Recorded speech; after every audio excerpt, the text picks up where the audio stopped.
할렐루야, 김양일 목사입니다. 오늘은 구원장을 주제로 말씀을 전합니다. 주 예수를 다시 살리신 하나님께서 예수 안에서 우리를 다시 살리시고 구원의 후사로 삼으시고 천국을 기업으로 얻게 하심을 감사하며 하나님께 찬송하는 이 베드로전서 1장, 오늘 본문은 3절부터 9절까지 삼았지만은 이 베드로전서 1장의 그 말씀을 구원장으로 삼았습니다. 예수 그리스도의 생명이 우리 죽을 육체에 나타나게 하시는 그 기묘자이신 바로 하나님의 그 구속을, 사랑을 감사하며 하나님께 영광을 돌려야 합니다.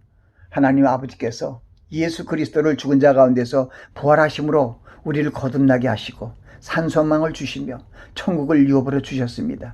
이 구원의 소망을 이루기 위해 하나님께서 여러 가지 시험을 통해 금보다 귀한 믿음으로 연단하여 예수 그리스도에 나타나실 때 구원과 더불어 칭찬과 영광과 존귀를 얻게 하신다는 그 말씀을 믿고 나아가시는 여러분들이 되시기 바랍니다. 예수님께서 십자가에 돌아가심으로 하나님께로 나아가는 길이 활짝 열렸습니다. 만인의 죄로 막혔던 하나님의 지성소로 가는 길이 열리고 생명의 말씀의 주제이신 하나님 아버지와 교통하게 되었습니다. 많은 사람의 죄를 담당하고 화목제로 제사를 드리신 주님께서 온전한 구원을 이루게 하시기 위하여 주님을 사모하는 자들에게 다시 나타나실 것입니다.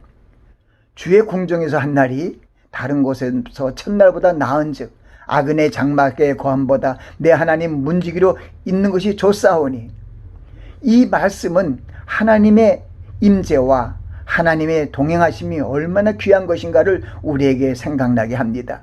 이제 우리가 주님의 생명을 우리 안에 모신 하나님의 자녀로서 주님의 궁정 문지기를 불할 필요가 없습니다. 그것은 우리 모두가 주님을 언제든지 만날 수 있는 그러한 대제사장의 반열에 이미 올라섰기 때문입니다. 주님께서 우리의 모든 죄를 청산하심으로 연약한 육신으로 인하여 죄를 범할 수밖에 없는 사람들이 죄사함을 받았고 나아가 모든 죄로부터 자유롭게 되는 죄사함의 은혜 아래 있는 자가 되었습니다. 그러므로 누구든지 자기의 죄를 자백하면 의로운 주님께서 우리 죄를 사하시며 모든 불의에서 우리를 깨끗해 하실 것이라고 말씀하십니다. 예수님께서 이 땅에 오신 것은 믿는 자들을 구원하시는 그 구원의 길을 열어주시기 위함이며 나아가서 영생의 복을 주시기 위함입니다. 성경은 죽은 자 가운데서 예수 그리스도의 부활하심으로 말미암아 우리를 거듭나게 하사 산소망이 있게 하셨다고 말씀하십니다. 그리고 우리의 영원한 초사를 하늘에 안배하시고 주님의 재림을 소망하며 기다린 자들을 부르러 오실 것입니다. 우리가 교훈과 경계로 받는 오늘의 말씀이 말세에 나타나기로 예비하신 온전한 구원을 얻기 위하여 잠깐 우리에게 다가오는 여러 가지 시험을 무서워하거나 근심하지 말라고 하십니다.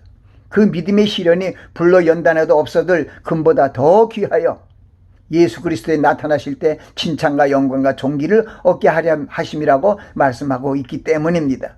예수님께서 친히 아름다운 열매를 맺지 아니한 나무마다 찍혀 불에 던지우니라. 이러므로 그의 열매로 그들을 알리라. 나더러 주여 주여 하는 자마다 천국에 다 들어갈 것이 아니요 다만 하늘에 계신 내 아버지의 뜻대로 행하는 자라야 들어가리라고 말씀하셨습니다. 우리는 포도나무이신 주님의 가지가 되어 주님의 생명으로 포도 열매를 맺어야 합니다. 우리는 아름다운 열매, 곧 구원의 열매를 맺기 위해서 언제든지 항상 복종하며 두렵고 떨림으로 주님으로부터 떨어지지 않도록 주님 안에 거하여야 할 것입니다. 하나님의 부르심과 그 택하심을 잊지 말고 주님의 일에 더욱 힘쓰며 그리스도를 알아가는 일에 게을리하지 말고 열매 없는 자가 되지 않도록 노력해야 할 것입니다. 그러므로 우리의 성도들은 믿음이 견고하여 흔들리지 말며 항상 주의 일에 더욱 힘쓰는 자리 되어야 한다고 말씀하십니다. 우리에게 다가오는 여러 가지 시험을 성경의 약속의 말씀을 붙들고 승리하시기 바랍니다. 하나님이 믿음의 시련을 통하여 온전하고 담대한 믿음으로 성숙해 하여 주심으로 우리가 믿음의 결국 영혼의 구원을 받게 될 것입니다. 아멘.